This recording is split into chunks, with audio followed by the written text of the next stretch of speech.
জেলা প্রশাসক স্যারের নির্দেশক্রমে আমরা আসলে রমজানে বাজারটা সহনীয় রাখার জন্য এবং যাতে মানুষজন স্বস্তি সহকারে বাজার করতে পারে বা বাজারে সব দ্রব্যমূল্য নিয়ন্ত্রণে থাকে, সেজন্য আসলে আমরা বাজার মনিটরিংয়ে এসেছি।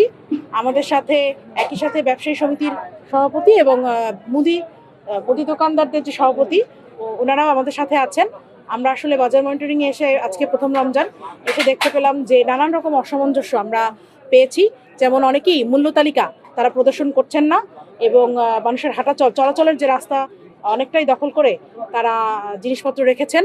এছাড়া রেট ওভার কিছু জিনিসপত্র পাওয়া গিয়েছে, অর্থাৎ বেশ কিছু অসামঞ্জস্য আসলে আমাদের নজর এসেছে। এসব বিষয়ে তাদেরকে সতর্ক করা হয়েছে এবং খুব স্বল্প পরিমাণে কিছু জরিমানাও করা হয়েছে। এবং এই টিম, মানে এই যে মনিটরিং টিম পুরো পিরোজপুর জুড়ে এটা কিন্তু অব্যাহত থাকবে।